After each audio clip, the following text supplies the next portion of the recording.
So, why is it that we get frustrated if we do not get to our desired results? Why is that we default back to our robot mode, our unconscious, our habits, and do not do what we decided before? So I want to get to the core of this and want to just explain a little bit how we get to all the money that we want, all the love that we want, all the business that we want, and lifestyle that we want. So, in this video, I'm going to explain how to get yourself to do things as a habit without even thinking about it. How you can get yourself and your default mode network to do what you want even without you understanding it. So the first concept is a decision, a conscious decision that needs to be happening in order to get to where you want to be, in order to get everything that you want in life. And that is most of the time not very straightforward. What happens here that there is a sabotage, and our limiting beliefs, our habits, our experiences, how we think of ourselves, how we think of the world, will keep influencing the doing of that. So it's not enough to consciously decide something and then go after it, because life is more complicated and we need to have some sort of awareness of that what we're going towards is the right path. So how we can do this is to emotionally decide to do something. So the conscious decision also needs to be emotional.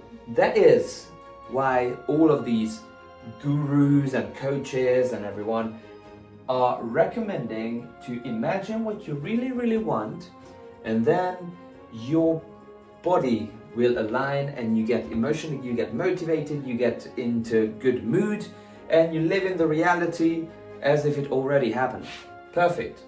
For a long time I didn't understand this, because there's two concepts. There is one concept that says imagine what is the last thing that needs to happen in order for you to know that you are here.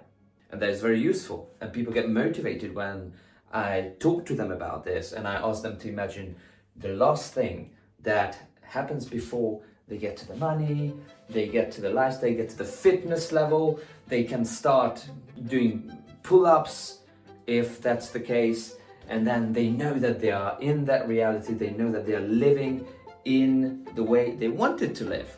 And that is wonderful. More power for people to do that. But also, a useful thing to do is to imagine already having these. Like, not just the motivation that, oh my God, I had this, but how your life looks like after having these things. And the reason for that is that if something has already happened, then you are not wanting it for not to happen. So if you manage to convince yourself in your brain, visually, in like imagining that these things, what you already want in life, already happened, you will do very bad if you are not even approaching it. So you are not going to like it. And that is how this whole system works.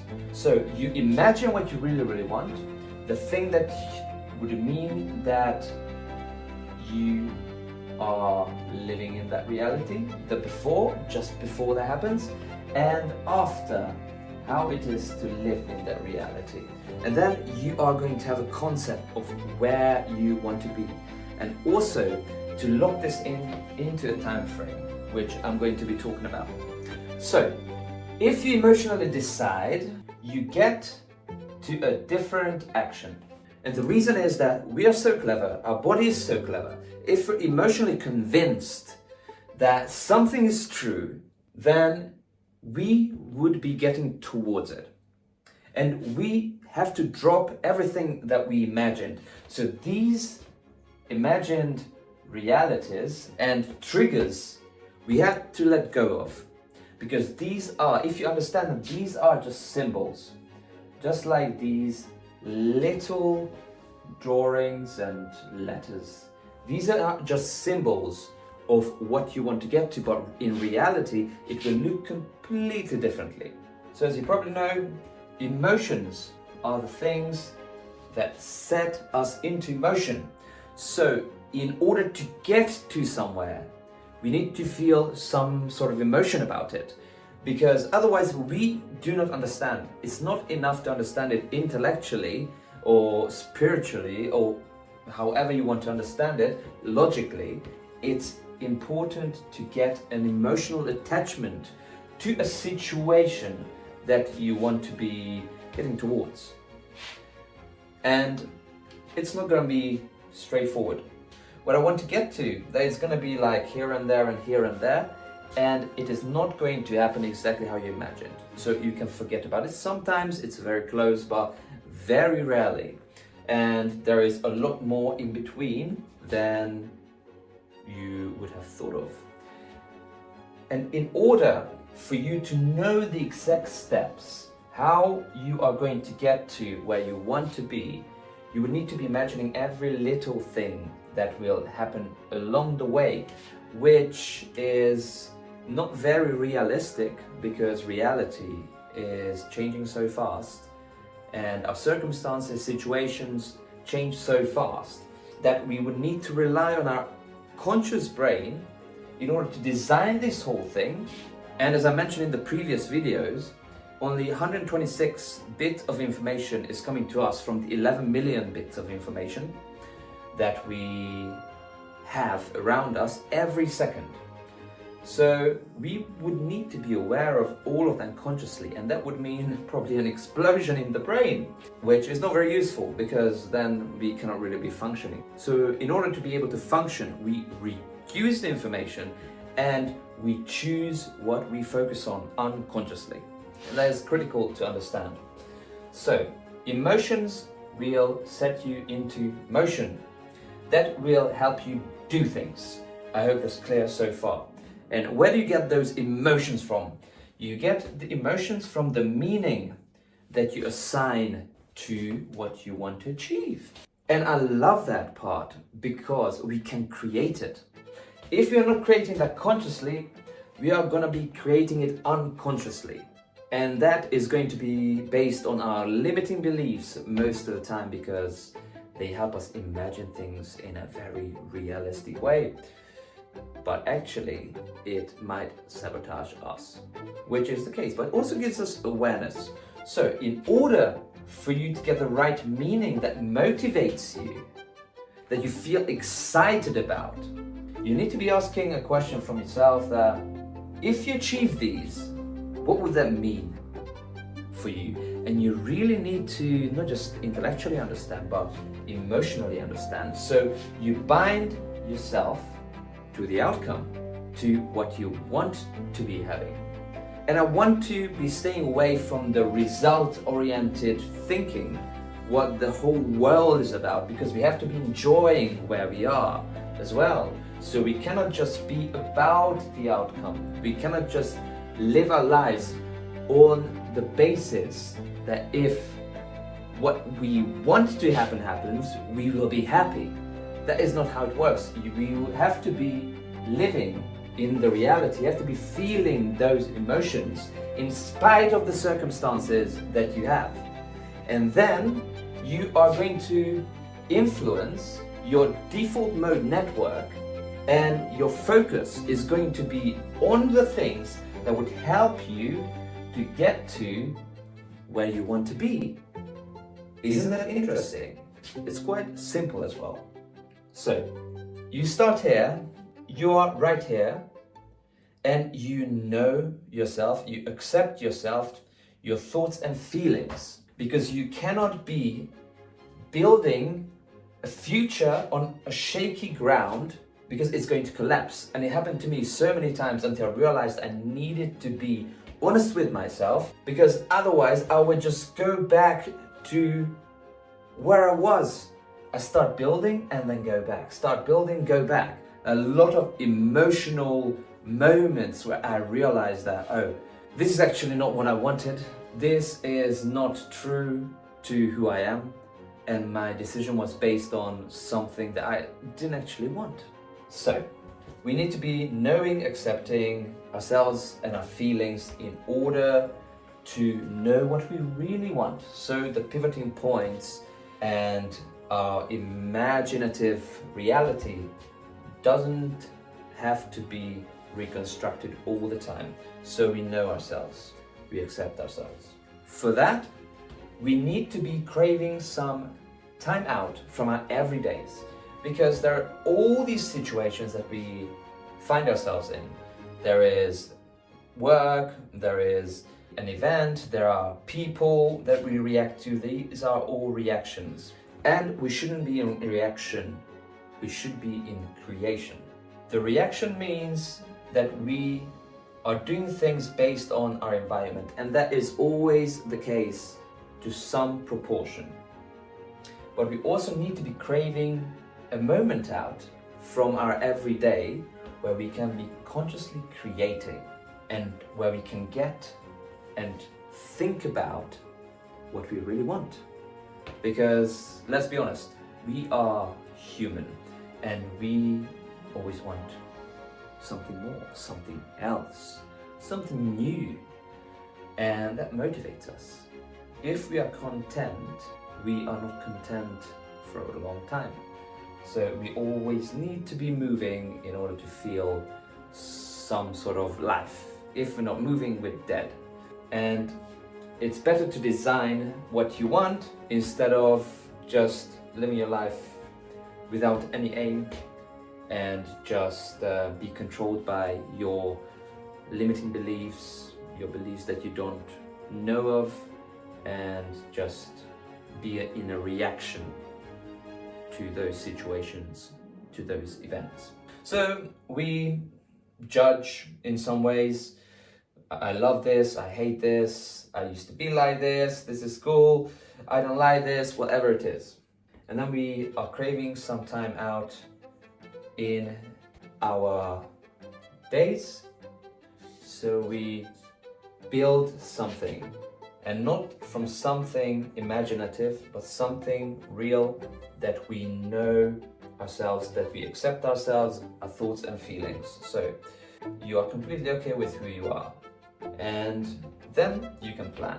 So here, on the way, you basically have to suspend a lot of thinking and do not get attached how things happen, because it's not going to be linear. So you are just noticing. You're noticing if you're getting towards or away from what you want. Like, is a situation getting me closer to what I want or away from it? And here you can also choose your own meaning about every situation. Like here, my boss fired me. Does this mean that I'm getting towards or away from what I want? Well, it's an opportunity of what meaning I'm giving to it. So if I think that, oh my God, I'm completely fucked and I do not know what to do, then you're going to be in a moment of desperation or wherever it is, or depressed. An alternative interpretation is that, oh, my boss fired me. That is a opportunity so I can give it my own meaning. And that could mean that I grew out this environment and I'm in some sort of a clash with my actual role, what I've been playing. And that is very empowering, because that means that all your previous self-work has been paying off. That you are building your character and you are going to be put to trial. And if you think that you are going to be living up to that trial, then you are going to be much, much better than if you think you wouldn't. So that is where you can construct your own meaning.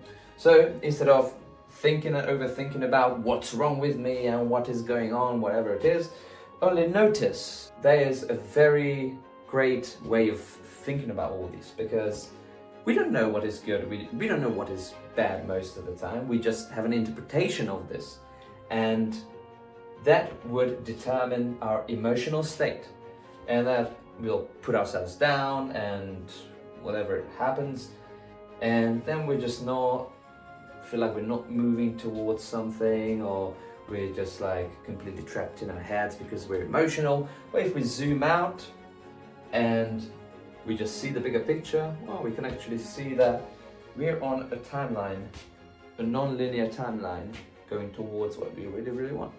The last thing that I wanted to mention is here the obstacle. We need to believe that it's on the way, because that is some sort of a trial, the exact trial that I was talking about. So if here is your timeline, this is not linear, so it happens like, well, you're going towards what you want because you know you want it.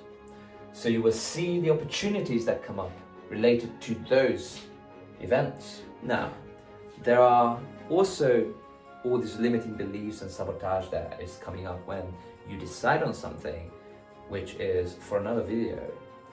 But there are going to be obstacles, like your boss firing you, that come into play. You might need to be going back, pivot a little bit, or you might stay there. Think about, rethink it, not to interpret it according to sort of limiting beliefs or negative emotions. You rethink it how it's useful for you, and that it might be happening for the exact reason that it needs to happen for you to move to where you want to be. So, and then you're going to slingshot a lot further. And that is when you need to be learning to sort of step back, because when an obstacle happens, our initial reaction might be that, well, we're frustrated, we're angry, we're afraid, whatever it is. That is completely normal. That is perfect, actually, because you know that how you interpret this, how you interpret the situation is not very useful. Well, these frustration, these negative emotions can provide an immense energy in order to get to the next level, to slingshot you into your desired future. You just need to have a proper interpretation, because it might just be happening for the best reason, anything that happens. And it forms your character, so you become the exact person that you want to be and that you need to be in order to live this life. So thank you for watching. If you have any questions, if you want to say something, just comment below or write to me. It would be lovely, and I would be happy to address that. And if you want to know your creative archetype, there's a test that I made, and it's on the link below. Just click on it and you will get to see something that is magical about you. So next time we're going to be tackling something else about how we can make things happen and just break it down and understand it more. So see you.